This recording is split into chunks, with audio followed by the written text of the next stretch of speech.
ভাবে সে একটা সুন্দর জীবন কিভাবে নষ্ট হয়ে যেতে পারে। আজকের ভিডিওটা পুরোপুরি দেখলেই বুঝতে পারবেন। আমার নাম সামিয়া, আমার বাসা লক্ষ্মীপুর কমলনগর। আমি 2024 সালে এসএসসি পরীক্ষার্থী ছিলাম, কিন্তু ভাগ্যের নির্মম পরিহাসে আমি দুইটা পরীক্ষা দিতে পারিনি। আমরা দুই বোন দুই ভাই, আমি পরিবারের বড় মেয়ে। সমাজে আমার বাবার অবস্থা অনেক ভালো ছিল, আমরা যৌথ পরিবারের ছিলাম, সবাই একসাথেই থাকতাম। কিন্তু পারিবারিক কিছু সমস্যার জন্য আমার বাবা আমাদের নিয়ে আলাদা হয়ে যায়। আমার বাবা আমাকে রাজকন্যার মতো বড় করেছে।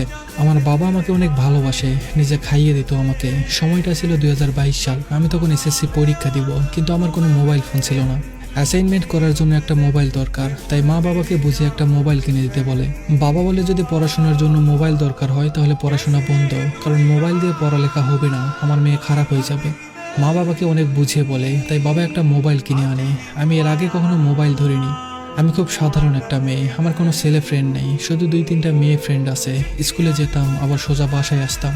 একদিন আমার একটা ফ্রেন্ড আমাকে একটা ফেসবুক আইডি খুলে দেয়। ফেসবুকে আমার 4জন ফ্রেন্ড ছিল, ওই 4জনের মেয়ে, কোনো ছেলে ছিল না।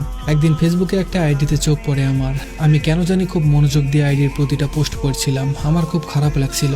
একটা মেয়েকে এতটা ভালোবাসার পর কিভাবে মেয়েটা অন্য একটা ছেলেকে বিয়ে করতে পারে। ছেলেটা একটা স্টোরি দিয়েছে হাত কাটার ভিডিও। আমি কেন যেন তাকে মেসেজ দিলাম। মেসেজ দিয়ে বললাম যে নিজেকে ভালোবাসতে পারে না, সে অন্যকে কিভাবে ভালোবাসবে। সে সাথে সাথে উত্তর দিয়ে বলে, আমি মেয়ে মানুষকে ঘৃণা করি, একটা মেয়ে তার জীবনটা নষ্ট করে দিয়েছে। অনেকক্ষণ মেসেজে কথা বলার পর আমরা কলে কথা বলি। ওর নাম শরীফ, আর 2 ভাই, বাড়িতে মা বাবা আছে। ও ইন্টার শেষ করে একটা চাকরি করতো, কিন্তু সেটা ছেড়ে দিয়ে বাসায় বেকার বসে আছে। আর ওর ছোট ভাই একটা চাকরি করে। ও মেয়েটাকে অনেক ভালোবাসতো। ওর কথাগুলো শুনে ওর প্রতি একটু মায়া লাগলো আমার। ও সেই মেয়ের পিছনে অনেক টাকা নষ্ট করেছে। ওর থেকে সব কিছু শুনে নিজে থেকে তাকে আর কিছু বলিনি আমি। এরপর থেকে মাঝে মাঝে আমাদের কথা হতো। তখন আমার এসএসসি পরীক্ষা শুরু হবে। বাসায় আম্মুকে কাজে সাহায্য করতাম আর পড়াশোনা করতাম, অনলাইনে যেতাম না। তবে মাঝে মাঝে ফেসবুকে গেলে শরীফের আইডি দেখতাম। তার অনেক ফ্রেন্ড ছিল, প্রায় 2000-এর মতো। আর আমার মাত্র 5 জন, একজন ছেলে, সেটা শরীফ। ও বলেছে ও আর সম্পর্কে জড়াবে না, তাই আমি তাকে আর বেশি কিছু বলতাম না। তবে আমি ভাবতাম ওকে ভালোবাসবো, নতুন করে বাঁচতে শিখাবো, কিন্তু সে সুযোগ দিল না। আমার আর কিছু করার নেই। তবুও আমি ওর সাথে কথা বলতাম, অনেক বোঝাতাম। মাঝে মাঝেও আমায় বলতো, তোমার মতো মেয়ে হয় না, তুমি খুব সাধারণ একটা মেয়ে। আমার ফ্রেন্ড লিস্টে অনেক মেয়ে আছে যারা আমাকে ভালোবাসে, কিন্তু তাদের থেকে তুমি অনেক আলাদা। 2022 সালের দিকে আমি কলেজে ভর্তি হওয়ার জন্য আবেদন করব। তখন শরীফ আমাকে কল দেয় আর বলে সে আমাকে নাকি ভালোবাসে।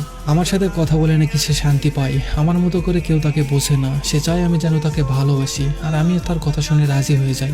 2023 সালের জানুয়ারি মাস থেকে আমাদের ভালোবাসাটা শুরু হয়। শরীফ আমার জীবনের প্রথম প্রেম। ওর সাথে সবসময় লুকিয়ে লুকিয়ে কথা বলতাম। যেহেতু আমাদের লং ডিস্টেন্স, তাই সবসময় ওর সাথে কথা বলতাম। খুব সুন্দরভাবেই দিন কেটে যাচ্ছিল।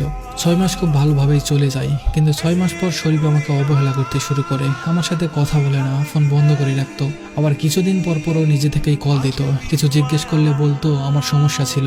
আমার শরীফের কোনো ফ্রেন্ডের সাথে পরিচয় ছিল না, তাই ওর খবর আমি কারো কাছ থেকে নিতে পারতাম না। ও আমার সাথে কথা না বললে আমি কান্না করতাম, হাত কাটতাম, কেন যেন পাগলের মতো হয়ে গেছিলাম আমি। আমার সাথে একটু রাগ হলে ও অন্য মেয়ের ছবি স্টোরিতে দিত। কত কষ্ট লাগতো আমি যা বলে বোঝাতে পারবো না। মাঝে মাঝে আমি ভাবতাম, এই শরীফকে তো আমি ভালোবাসিনি। আমি তো ভালোবেসেছি একটা দুঃখ পাওয়া মানুষকে, তাহলে সে এমন কেন হয়ে গেল। আমি কান্না করতে করতে অসুস্থ হয়ে যেতাম। বাবা মা টেনশন করতো। আম্মু আমাকে ধরে কান্না করতো আর বলতো, কি হয়েছে তোর বল। আমি আম্মুকে সবকিছু বলে দিই। আমার শরীরে ব্লেডের দাগ দেখে আমার মা কান্না করে দিয়েছিল। আমি আমার বাবার সামনে যেতাম না, পাশেও বসতাম না।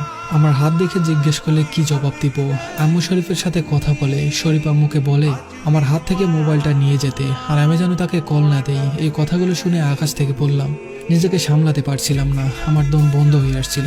আমার হাত কাটার ভিডিও শরীফকে দেই, সেটা দেখেও কল দেয়। ওকে একটা কথাই বলি, তুমি তো একটা মেয়ের কাছে ঠকেছো। ভালোবাসার কষ্ট তুমি জানো, তাহলে আমাকে কেন এত কষ্ট দিচ্ছ তুমি? তোমার কি একটুও মায়া হয় না? তারপর সে বলে তার ভুল হয়ে গেছে।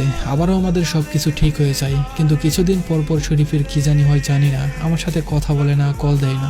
একদিন আমি জানতে পারি ওর আইডিতে কিছু মেয়ের সাথেও কথা বলে। সাথে সাথে তাকে কল দিয়ে সব বললাম। সে শুনে বলে সব মিথ্যা কথা। আমি তাকে অনেক বিশ্বাস করতাম, তাই তার কথা বিশ্বাস করে নেই। এভাবেই অনেক দিন চলে যায়। 2023 সালের 24শে ডিসেম্বর বাবা বাসায় আসে। আমাকে দেখতে একটা ছেলে আসে। আমার বাবা বলে আমার মেয়ে তো রান্না করতে পারে না, আমার মেয়েকে আমি বাসায় থেকে রান্না শিখাবো, তারপর পর বিয়ে দিব, আমার মেয়ে এখনো ছোট আছে। সন্ধ্যাবেলা বাবা নিজের হাতে আমাকে খাইয়ে দিল। ওই দিনই বাবার সাথে বসে শেষ খাওয়া, আর একসাথে খাওয়া হয়নি। আমি ভাবলাম বাবাকে শরীফের কথা বলবো, সবকিছু বললাম বাবাকে, কিন্তু সে রাতের পর থেকে আমার আগের বাবাকে আর খুঁজে পাইনি। এক নতুন বাবা, তার চোখে আমার জন্য কোনো ভালোবাসা নেই, তার কথায় আমার জন্য কোনো মায়া নেই। আমার মুখে ভালোবাসার কথা শুনে তিনি যেন আকাশ থেকে পড়লেন। অনেকক্ষণ চুপ থাকার পর বলল উনি শরীফের সাথে কথা বলবে, আমার কাছ থেকে মোবাইল নিয়ে যায়। সকাল 10টায় বাবা শরীফকে কল দেয়, বাবার সাথে কথা বলে শরীফ। বাবা সোজা বলে দিল ওর সাথে আমাকে বিয়ে দিবে না।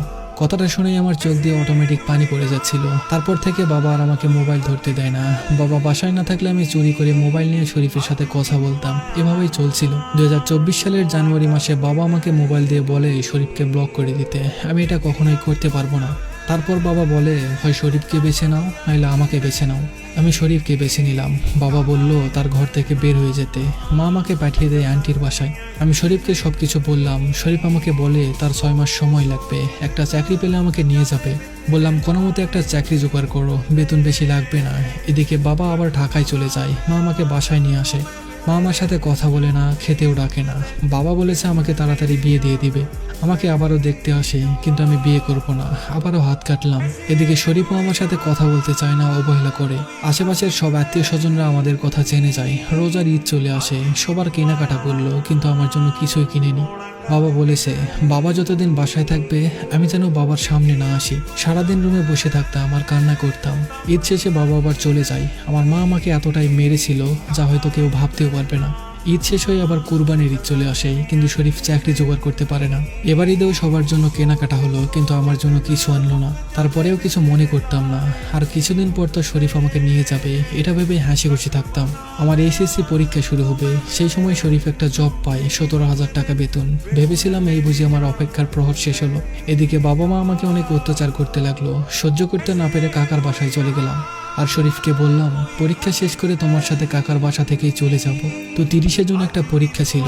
পরীক্ষাটা দিয়ে কাকার বাসায় যাই। কলেজ আর বাসা পাশাপাশি। পরের দিন শুক্রবার সকালে ঘুম থেকে উঠে দেখি কাকার বাসায় বাবা দাঁড়িয়ে আছে। আজ এতদিন পর তারা ভাই ভাই এক হলো, একসাথে কথা বলছে।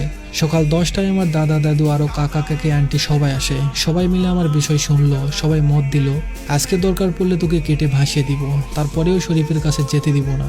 আমি সবার পায়ে ধরলাম, আমাকে যেন শরীফের কাছ থেকে আলাদা না করে। কাকাকে বুঝিয়ে বললাম, কাকা বলল শরীফের সাথে কথা বলবে। পরে কাকা আর বাবা বুদ্ধি করে আমার কাছ থেকে মোবাইল নিয়ে যায়। আমাকে আর পরীক্ষা দিতে দেয় না। বাবা আমাকে সকালে বাসায় আনতো, বিকেলে কাকার বাসায় থাকতাম। ফোন বা মোবাইল কিছুই আমাকে দিত না। শরীফের সাথে আমার যোগাযোগ বন্ধ হয়ে যায়। একদিন রিক্সায় করে যাওয়ার সময় রিক্সাওয়ালার কাছ থেকে মোবাইল নিয়ে শরীফের কাছে ফোন দেই, কিন্তু শরীফ আমাকে যেটা বলে সেটা শোনার জন্য আমি মোটেও প্রস্তুত ছিলাম না। ও আমাকে বলে ওর নাকি আরো 1 বছর সময় লাগবে। একদম চুপ হয়ে গিয়েছিলাম কথাটা শুনে। পরে আমার কাকা শরীফকে আমার কাকার নাম্বার থেকে কল দেয়। আমার কাকাকেও শরীফ একই কথাই বলে, ওর নাকি 1 বছর সময় লাগবে। বাসায় চলে আসলাম। শরীফ একদিন কল করে বলে আমার কাকা নাকি তাকে অনেক বাজে কথা বলেছে, সে অনেক কষ্ট পেয়েছে। তারপর থেকে শরীফের সাথে আমার কথা বলা কমে যায়। অনেকদিন পেরিয়ে গেল, এখনো মাঝে মাঝে শরীফের সাথে কথা হয়, কিন্তু খুব কম। আমার সাথে কথা বলতে চায় না। কেন বলতে চায় না আমি জানি না, আমাকে ইগনোর করে। মাঝে মাঝে শরীফের কি হয় জানি না, হুট করে হারিয়ে যায়, আমায় ফোনও করে না। আবার হুট করে একদিন ফিরে আসে। আমি এখনো অপেক্ষা করে আছি, শরীফ একদিন আসবে, আমায় নিয়ে যাবে ওর কাছে। আমার অপেক্ষার আজ অনেক দিন হলো, আমাদের এখনো সামনাসামনি দেখা হয়নি। আজ 6 মাস আমি অফলাইন। কারো মোবাইল পেলে আগে শরীফের আইডি সার্চ করে দেখি। শরীফ অনলাইনে আসে, ছবি ছাড়ে, পোস্ট করে। সে পোস্টে অন্য মেয়েরা কমেন্টও করে, সে কমেন্টের উত্তর আবার শরীফ দেয়। আমি সব দেখি। আজ অনেকদিন আমার আর আমার বাবার সাথে দেখা নাই, কথা নাই। আমি মারা গেলে হয়তো আমার বাবা আমার জানাজাও পড়তে আসবে না। আমি আগেও কারোর সাথে মিশতাম না, এখনো সারাদিন ঘরে বসে থাকি, কান্না করি। আমার মা ছোট ভাই বোন নিয়ে থাকে, আমার সাথে কথা বলে না। বাবাও বাসায় আসে না, আর আসলে বলে আমি বাসা থেকে যেন চলে যাই। কিন্তু আমি কই যাব, কার বাসায় যাব? আমার যে যাওয়ার জায়গা নাই। আমি তার শূন্য পকেটে পাশে ছিলাম, এখনো থাকতে রাজি আছি। সে আমাকে বোঝেনি, আমার কোনো চাহিদা ছিল না, শুধু তার সাথে থাকতে চেয়েছিলাম। সে চাইলেই পারতো আমার স্বপ্নগুলো পূরণ করতে, আমাকে বিয়ে করতে, কিন্তু সে করেনি। তার প্রতি আমার অনেক অভিযোগ আছে, কেন সে আমার সাথে এমনটা করলো। ওর জন্য নিজের পরিবার হারালাম, পরিবারের মানুষদের ভালোবাসা হারালাম। কি ছিল না আমার, সব ছিল। বাবার যথেষ্ট টাকা ছিল, চাইলেই ভালো ঘরে বিয়ে হয়ে যেতে পারতাম। তবে আমি পুরো পৃথিবীকে জানাতে পারবো আমি শুধু একজনকে ভালোবেসেছি। গর্ব করে বলতে পারবো আমি শরীফ ছাড়া অন্য কোনো ছেলের সাথে কথা বলিনি। শরীফ এখন একটা চাকরি করে, জানি না কেন আমায় নিয়ে যায় না, তবে আমি অপেক্ষায় আছি। কারণ তার চোখে আমি আমার জন্য ভালোবাসা দেখেছি, হয়তো ক্ষণিকের জন্য, তবে তার জন্য আমার ভালোবাসা থাকবে সারা জীবনের জন্য। আমি তাকে এখনো অসম্ভব ভালোবাসি, এখনো তার পথ চেয়ে বসে আছি। তবে আমার সাথে কথা না বলে যদি সে ভালো থাকে, তাহলে তার ভালো থাকাটা আমি নষ্ট করব না। তাকে একটাই কথা বলবো, যদি কখনো তার মন খারাপ লাগে আমার কাছে যেন ফিরে আসে, আমি তাকে ফিরিয়ে দিব না। আমি পারবো না অন্য কোনো ছেলেকে তার জায়গায় বসাতে। তাকে একটাই কথা বলতে চাই, ভালো তো তুমিও বাসছো, তাহলে ছেড়ে কেন যাচ্ছ? আমি কথা দিয়েছিলাম সারা জীবন পাশে থাকবো, আমি আছি, তুমিও প্লিজ কথা রেখো। আমি জানি অপেক্ষার মানে অনিশ্চয়তা, আর অনিশ্চয়তা থাকা সত্ত্বেও কারোর জন্য অপেক্ষা করার নামই ভালোবাসা। অনেক কষ্ট পেয়েছি তার জন্য, আমি সবসময় ভয় থাকি সে রাগ করে যদি আমাকে ছেড়ে চলে যায়। আমি সবসময় চিন্তা ভাবনা করে কথা বলি যেন ও রাগ না করে। আমি তার চোখে আমার জন্য ভালোবাসা দেখেছি, আবার অবহেলাও দেখেছি, তবে আমার চোখে তার জন্য সবসময় ভালোবাসা ছিল। সে সবসময় ছেড়ে যাওয়ার বায়না করে, আর আমি থেকে যাওয়ার বায়না করি। আসলে ছেলে মানুষ মনে হয় বেশি ভালোবাসা পেলে বিরক্ত হয়, আর মেয়ে মানুষকে যত ভালোবাসবে তত কম মনে হয়।